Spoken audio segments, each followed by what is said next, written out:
नमस्कार हम पार्थ, मैं आपका सारथी विनय स्वागत करता हूं आपके प्यारे से परिवार आईक्यू पर। आशा करता हूं, विश्वास करता हूं आप अच्छे होंगे, अपना ख्याल अच्छे से रख रहे होंगे। एक बार सभी दोस्त बताएंगे कि आप कैसे हैं। उम्मीद है अच्छे हैं, अपना ध्यान अच्छे से रख रहे हैं।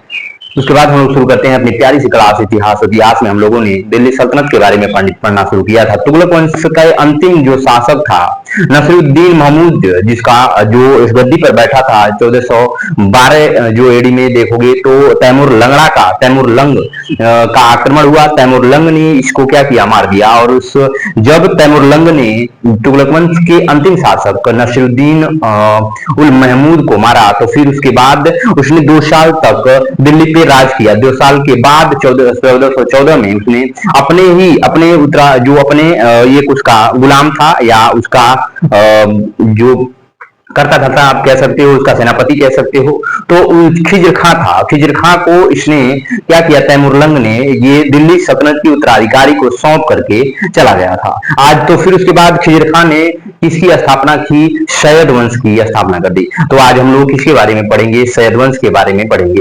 तो वीडियो आपको कैसी लगेगी उसको आप थोड़ा सा सहयोग करिएगा। इस प्लेटफॉर्म को आप थोड़ा सब्सक्राइब कर लीजिएगा, शेयर कर दीजिएगा।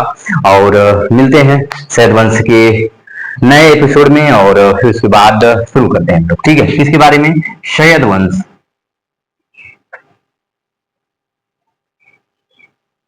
सैयद वंश की स्थापना खिज्र खां ने की 1414 ईस्वी में। किसने की इसकी स्थापना? 1414 ईस्वी में खिज्र खां ने इसकी स्थापना की थी।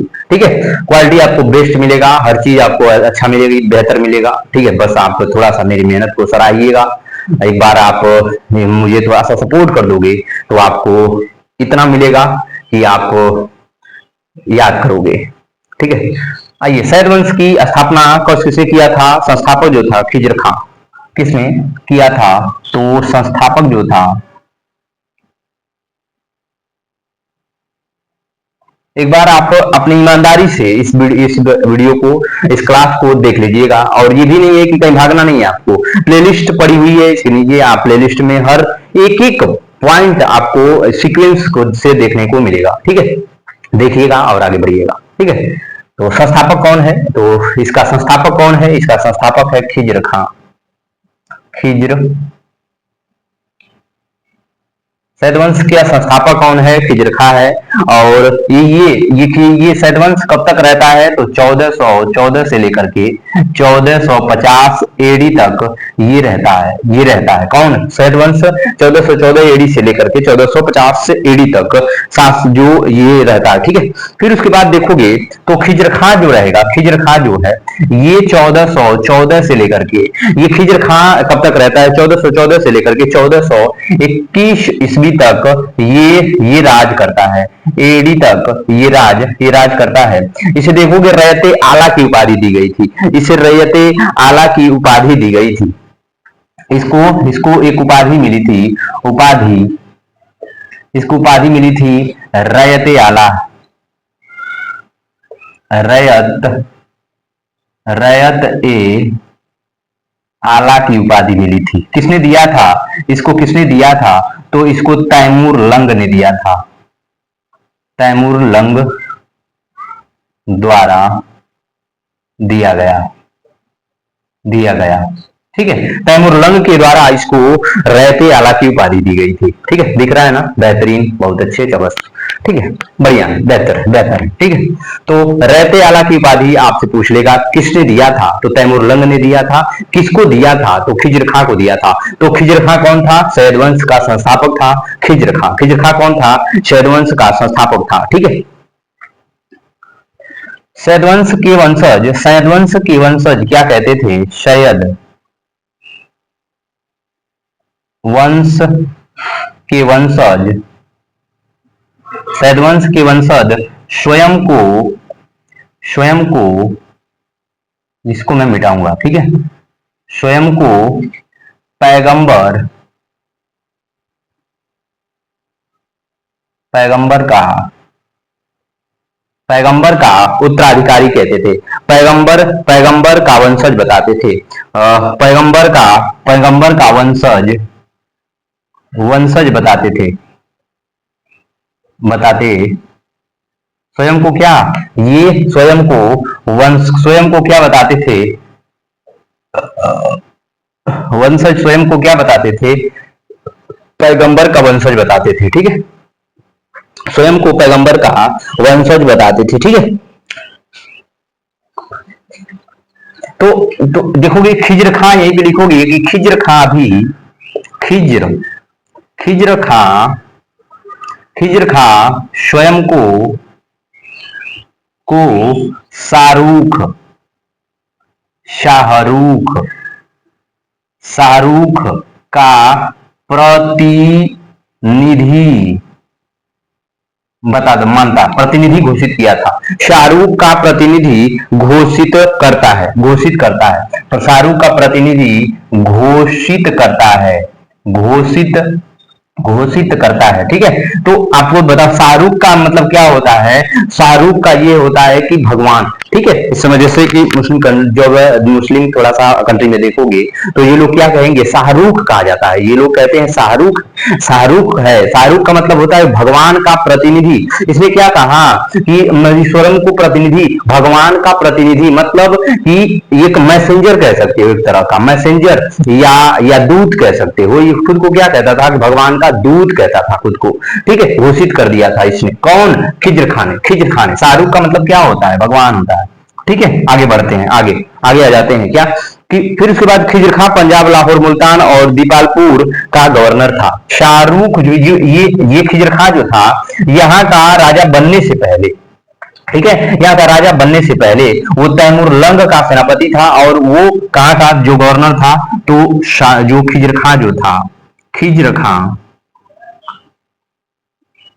खिज्र खां खिज्र खां देखोगे तो कहाँ कहाँ का? तो इसको देखोगे पंजाब, लाहौर, पंजाब, लाहौर, लाहौर, दीपालपुर,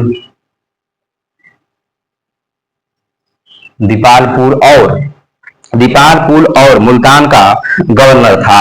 मुल्तान और मुल्तान का गवर्नर था, ठीक है। ये तो आपसे पूछ लेगा, आपसे ये क्वेश्चन पूछ सकता है कि ये पंजाब, लाहौर, दीपालपुर, मुल्तान का गवर्नर कौन बना था? तो आपका ये खिज्र खां बना था, ठीक है, ठीक है। फिर उसके बाद इसके दरबारी विद्वान कौन कौन थे? इसके दरबारी दरबारी विद्वान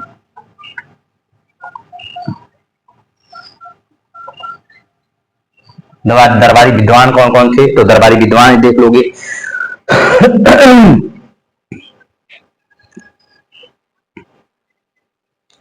सरहिंदो, ठीक है। कौन? मुबारक शाह। इसके मुबारक शाह कौन आते हैं? मुबारक शाह, मुबारक शाह इसके कौन थे? दरबारी विद्वान थे।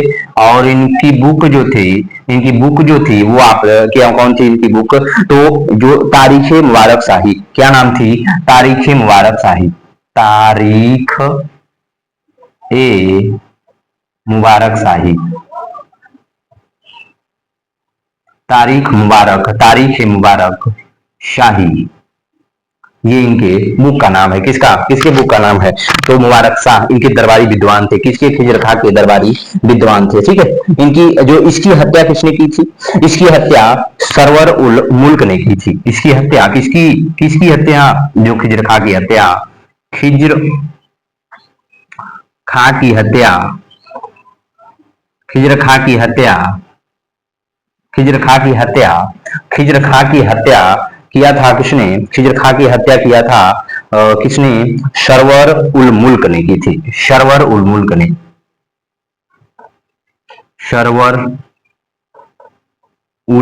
ने की थी। मुल्क ने कर दी थी। सरवर उल मुल्क ने खिज्र खां की हत्या की थी, ठीक है। फिर उसके बाद देखोगे अन्य अनेक जो फिर उसके बाद शैद वंश के अन्य शासक, शैद वंश के शैद वंश के अन्य शासक, अन्य शासक, शैद वंश के अनुशासक, शैद वंश के अनुशासक कौन कौन थे? तो ये तो मुहम्मद शाह आया, फिर मोहम्मद शाह, कौन सा शैद वंश के अनुशासक? मोहम्मद शाह, कौन? मोहम्मद शाह।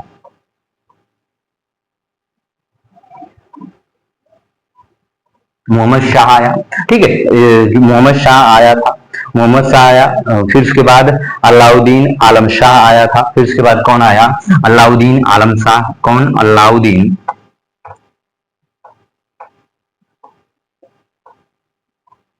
अलाउद्दीन आलम शाह।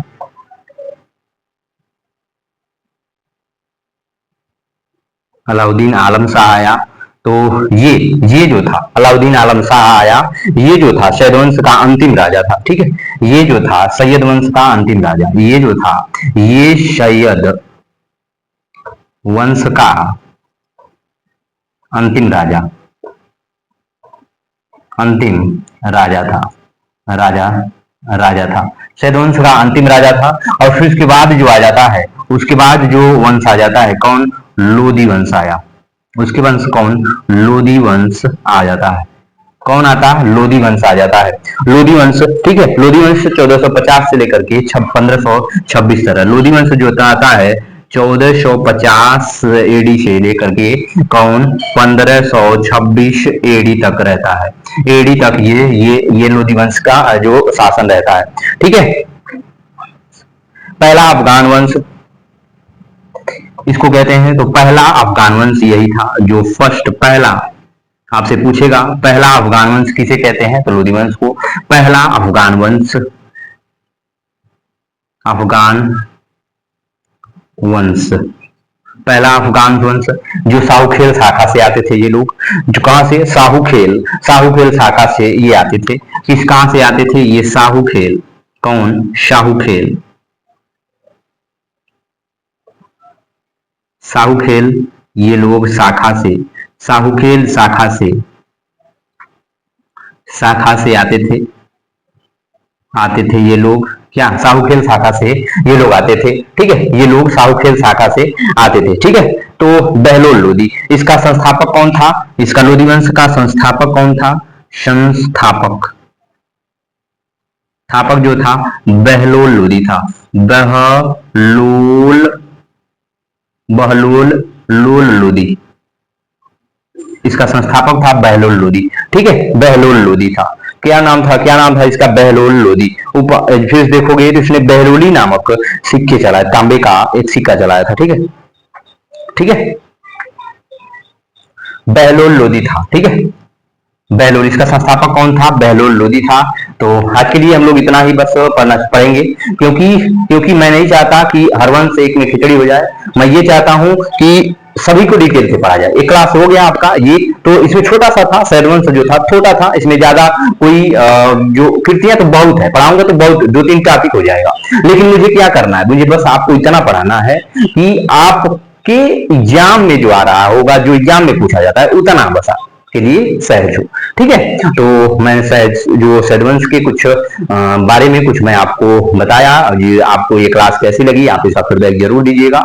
कल मिलते हैं, लोधी वंश के जो बारे में पढ़ेंगे और शुरू कर देंगे बहलोल लोधी के बारे में। और बहलोल लोधी कौन था और कैसा था, ये थोड़ा सा आप अपने थोड़ा जानकारी के लिए आप अपने इस मोबाइल से सर्च कर सकते हो। आपके लिए तो अब एआई दिया गया है, बेहतर जानकारी दे रही है, तो मैं आपसे इतना रिक्वेस्ट करूंगा कि एआई के भरोसे मत रहिएगा, मैं आपके लिए खड़ा हूं, आपके लिए तैयार हूं।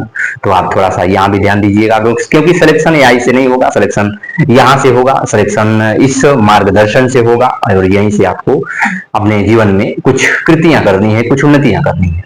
इसीलिए आप अपने आप को वरीयता दीजिए और एक बेहतर और एक ईमानदार और एक बढ़िया सा प्लेटफॉर्म जो ढूंढिए, जो मैं आपको भरोसा दिलाता हूं। अगर आपको यहाँ से कंटेंट अच्छे नहीं लगते हैं तो आप जा सकते हो, बहुत सारे आपको मिलेंगे यूट्यूब पे। लेकिन मैं इतना कहना चाहूंगा कि भटकना दिमाग की प्रवृत्ति है, अगर जो ठहर गया वही कुछ कर सकता है, कुछ उन्नतियां कर पाता है। तो आपको ठहरना होगा, कुछ अपने जीवन में अचीव करना होगा।